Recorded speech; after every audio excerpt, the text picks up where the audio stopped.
अगर नेचर में पावर है किसी चीज को हील करने की, नेचर में पूरा पोटेंशियल है, पूरी पावर है कि वो किसी चीज को डिस्ट्रॉय भी कर सके। But if it had to perish twice, it, that means we are talking about world, अगर वर्ल्ड को चांस दिया जाए दोबारा क्या होने का, खत्म होने का, अब एक बार जब वो खत्म हो जाएगा, सो इज इट पॉसिबल कि ये चीज दोबारा हो? Contradict statement. रिमेनिंग 5 लाइंस देखो, आई टोल्ड यू ना बी आएगा, तो वहां क्या लिखा था? That was eyes. आईज से क्या राइम किया? ट्वाइस, इसलिए हमने बी लिखा। We don't have to put the new letter that is C.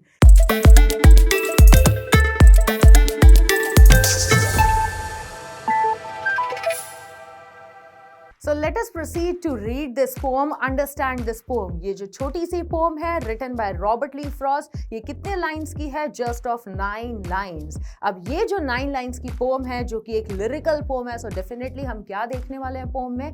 Rhyming scheme भी हम देखने वाले हैं, as well as when we talk about two destructive elements of nature, two antithetical elements of nature, क्या है वो दो elements? वो है fire and ice. ये जो दो destroying elements of nature है children, इन्हीं के बारे we are going to discuss in the poem in these 9 lines की end of the world कर सकते हैं. These two destructive elements can bring this world to an end. अगर nature में पावर है किसी चीज को हील करने की, नेचर में पूरा पोटेंशियल है, पूरी पावर है कि वो किसी चीज को डिस्ट्रॉय भी कर सके. And here further it is written a paradox. Paradox का मतलब है जब हम बात कर रहे हैं जक्सटापोजिशन की, जब हम बात कर रहे हैं कॉन्ट्राडिक्टरी स्टेटमेंट की, तो यहाँ पे कॉन्ट्राडिक्ट क्या है और क्या नहीं है, this is the thing that we are going to observe when we will start reading the poem. तो पहले देखते हैं 4 lines of the poem, and here it is.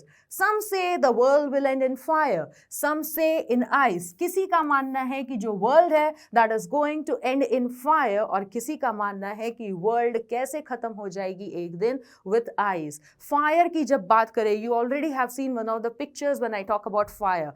Fire, कहीं पे भी अगर आग लगती है तो कितनी जल्दी किसी चीज को inundate कर लेती है, कितनी जल्दी किसी चीज को engulf कर लेती है, कितना पावर है उसमें, बढ़ती जाती है, इट इज इंटेंसिफाइंग इटसेल्फ. हमारे पास कोई कंट्रोल नहीं होता that we will be able to hold it. It becomes uncontrollable, and that is why it is written that some say the world will end in fire.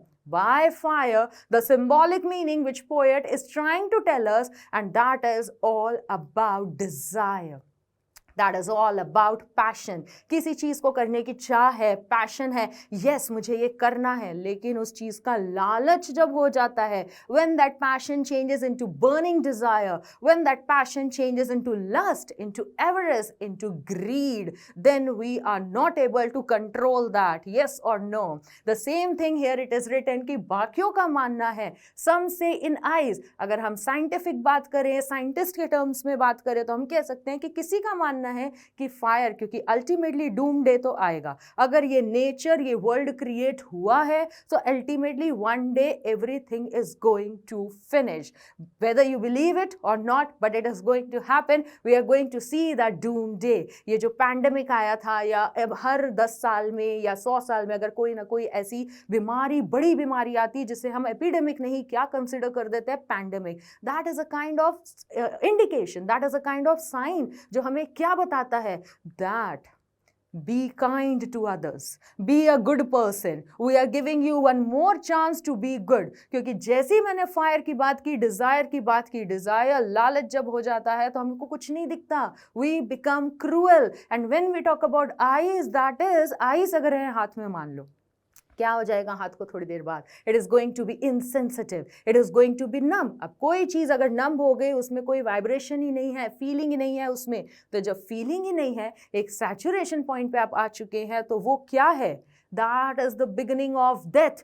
That is the beginning of the negative things. Yes or no? So here, when we are talking about fire and ice, we are talking about desire and coldness, desire or lust. And when we talk about ice, we are talking about hatred, cruelty, insensitivity, intolerance, right? तो यहाँ से आपको पता चलता है कि जब हम दो ह्यूमन इमोशन को किस तरह से कंपेयर कर रहे हैं एलिमेंट्स ऑफ नेचर से. Moreover, it is written, from what I have tasted of desire. कौन है I? That is the narrator. अब नरेटर भी क्या है, ह्यूमन बीइंग है, उसके अंदर भी कोई पैशन होगा, किसी चीज को करने की चाह होगी, तो उन्होंने भी कहीं ना कहीं क्या टेस्ट किया है, क्या एक्सपीरियंस किया है लाइफ में, दैट इज डिजायर, कि मेरे अंदर भी कुछ ना कुछ डिजायर थी जिसे ग्रैब करने के लिए मेरा भी कुछ एक्सपीरियंस रहा होगा, that I started becoming bad, yes और no. So that is why he say I hold with those who favour fire. मैं उन्हें सपोर्ट करता हूं जिनका ये मानना है that yes,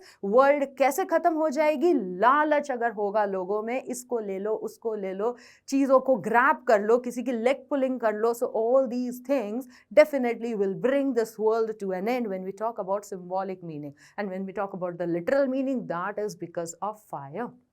Now let us see some of the meanings. And when we talk about desire, that is a strong feeling, अभी just बताया, and favor कि मैं उन्हें support करूंगा, मैं उन्हें favor करूंगा, right? And now when we talk about fire, this is a kind of imagination which we are talking. क्योंकि जब हम जाएंगे end में poetic devices में, figures of speech में, वहां आप देखोगे एक word जो है imagery, एक और word देखोगे which is symbol, symbolism. अभी fire किसको represent कर रहा था, ice किसको represent कर रहा था, just now I have told you. So that is known as symbolism. But when I say imagery, that means poet ने अपनी writing से कुछ ऐसा कर दिया that we are able to create the picture in our mind. We are able to project an image in our mind. So that is known as imagery. See, when I say fire, weren't you able to imagine this picture in your mind? कि इस तरह से अर्थ है, कैसे destroy होगा fire, और उसको control नहीं कर सकता, and it is going to inundate, it is going to engulf the entire thing. Right? And when we talk about this burning passion, burning desire, so ultimately we get furious, we get angry that how I'm not able to get this thing. That feeling comes in our mind, that feeling takes charge, that feeling takes control of in our mind. Avarice, lust, बहुत ज़्यादा बढ़ जाएगा, तो what is going to happen? That is going to change, that is going to turn into greed, and तब greed को नहीं रोक पाओगे, क्योंकि जहाँ ये लालच आ जाता है, 10 रुपए से 1 रुपए से 10 रुपए बनाएंगे, 10 रुपए से 100, 100 से 1000, 1000 से कितने ज़्यादा, then there is nobody to stop you, yes or no? Coming to the next 5 lines of poem. But if it had to perish twice, it, that means we are talking about world, अगर world को chance दिया जाए दोबारा क्या होने का, खत्म होने का, अब एक बार जब वो खत्म हो जाएगा, सो इज इट पॉसिबल कि ये चीज दोबारा हो? Contradict statement. बट यहाँ पे हम बात कर रहे हैं या तो फायर से होगा या आइस से होगा, एक ही बार होगा या इससे. लेकिन यहाँ पे हमें बताना है, poet wants to tell us कि यहाँ पे उनके कहने का क्या मतलब है when he says ice. But if it had to perish twice, अगर दोबारा मौका दिया जाए तो फायर तो नहीं, लेकिन किससे एंड हो सकता है world? I think I know enough of hate, enough of jealousy, that envious feeling. I know enough of hate to say that for destruction, खत्म करने के लिए ice is also great and would suffice. Ice जो है वो एक great element हो सकता है, and that is going to be suffice, that is going to be sufficient. अगर आइस, अगर फायर से डिस्ट्रॉय नहीं हो रहा है, if this world is not getting end because of fire, then we can talk about ice. क्योंकि जब ये फीलिंग आ जाएगी that you are becoming cold, you are becoming insensitive, आप इंटॉलरेंट हो रहे हो, and you are becoming indifferent. So वहां पे एक पॉइंट आ गया जहां आपको कोई फीलिंग ही नहीं आ रही है किसी चीज को देख के, तो एक सैचुरेशन पॉइंट आ गया. और जब आप ना ग्रो हो रहे हो ना आप रिड्यूस हो रहे हो किसी चीज में, तो that means you have stopped growing, and that is a kind of beginning of death, children.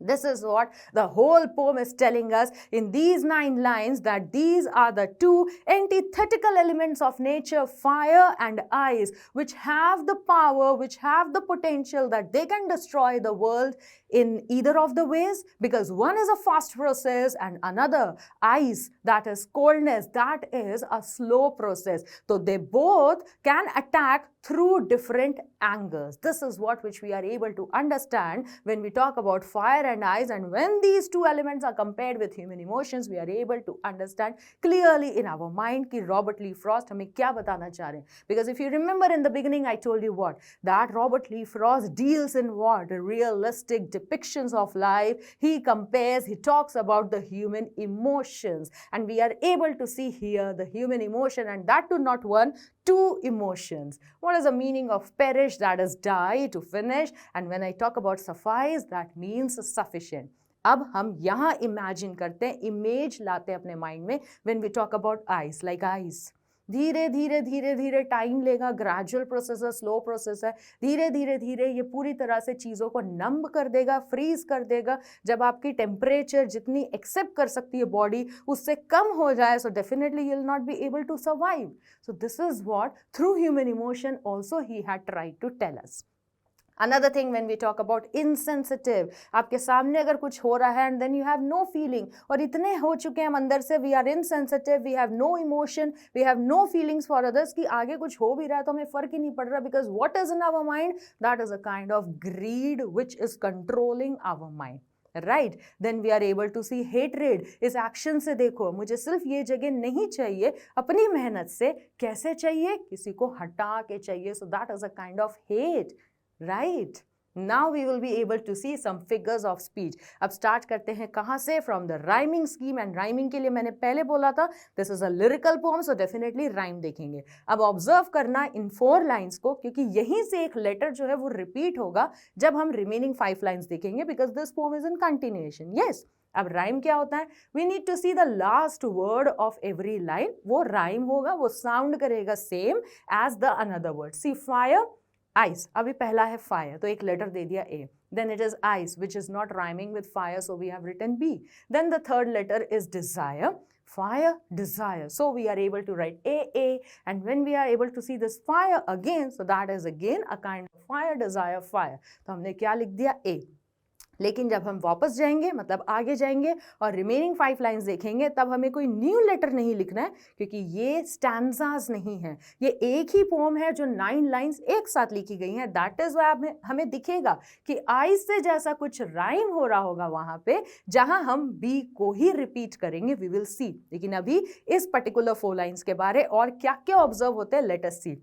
Assonance. क्या होता है एजोनेंस का मतलब? When we are talking about repetition of vowel sounds, A E I O U नहीं, उनके sounds के बारे में बात करेंगे. और कहाँ होंगे ये साउंड्स? या तो सेंटर में, या तो स्टार्टिंग में, या तो पीछे, एक वर्ड के कहीं पे भी. और वो जो वर्ड्स हैं वो एक ही लाइन में लिखे होने चाहिए. जैसे I hold with those who favour fire. अब आपको दिख रहा है hold, O, and those, that is O, तो sound of vowel O, लेकिन sound की बात हो रही है. that is why हमने ये highlight किया. we did not highlight who का O and favor का O.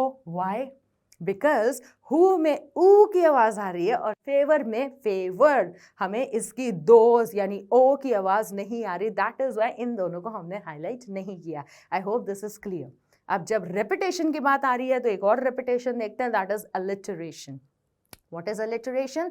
That is repetition of consonant sound. कहाँ? सिर्फ बिगिनिंग में. कौन से वर्ड्स के? वो वर्ड जो क्लोजली प्लेस्ड हो एक लाइन में. अभी जब हमने देखा था एजोनेंस तो वो दूर दूर भी हो सकते हैं एक लाइन में. यहाँ हम फोकस करेंगे किस पे? जो क्लोजली प्लेस्ड हो, जैसे वर्ल्ड, विल, और हो कहाँ? स्टार्टिंग में. सो व राइट. और भी दिख सकते हैं आपको. सी, एक और है फेवर, फायर.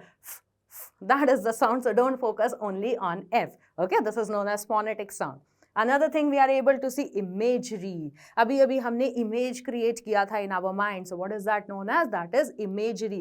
कहाँ imagine किया हमने? The moment we read the first line, some say the world will end in fire. So we have been able to imagine this thing in our mind that the world is there and it is ending in fire. Fire है, बढ़ता जा रहा है, बढ़ता जा रहा है. So this is the thing that we have been able to imagine. Right. Next we have anaphora, another kind of repetition. यहाँ क्या repeat हो रहा है? Consecutive lines में पहला word या फिर पहला phrase, जिसे हम expression भी कह सकते हैं, वो अगर repeat हो रहे हैं consecutive lines में. जैसे some से. खूब सारे poems आगे आएंगे, आपने 9th में भी देखे होंगे, जहाँ आपने anaphora को तो बहुत अच्छे से observe किया होगा. Another thing that we have here is personification. Personification, person की quality, human की qualities किसे दे देना? Inanimate objects को दे देना human की qualities. जैसे मैं कहूँ the town is sleeping. अब town नहीं सो रहा है, town में जो लोग रहते हैं वो सो रहे हैं, लेकिन मैंने क्या कहा? town is sleeping. So town को एक quality दे दी, क्योंकि सोता कौन है?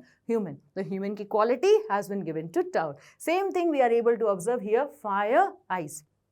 फायर। तो जैसे ही हमने बोला फायर, सम से the world will and in fire, तो फायर में हमने ह्यूमन इमोशन के बारे में तो बात की, पूरे पोम में यही तो देखा हमने, that we have been talking about two of the human emotions, fire that means desire, और आइज की जब बात की तो हमने बात की हेटरेट की, यस और नो।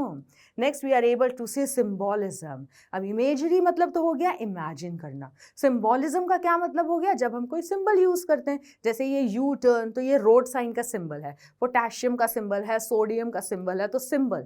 लेकिन यहाँ पे we are not drawing any of the symbols, यहाँ पे सिंबल का हम लिटरल मीनिंग नहीं देखेंगे, you will be able to read this in the definition, we will not see the same thing as a literal meaning, we will be able to observe the symbolic meaning. जैसे pome में अगर ये word use होता है जैसे green, तो इससे हमें ये क्लियर हो जाता है that what are we talking about, we are talking about environment, nature. Sun word use करते हैं तो हम लाइट की बात कर रहे हैं, हम होप की बात कर रहे हैं, राइट। सिमिलरली जैसे ही हमने यहाँ पे फायर और आइस यूज किया, हम किसके बारे में बात कर रहे हैं, बाय फायर क्या इमेजिन कर रहे हैं, वो वाला फायर के अलावा human emotion, that means desire, that means greed, and when we have been talking about ice, we were talking about numbness, we were talking about coldness, yes.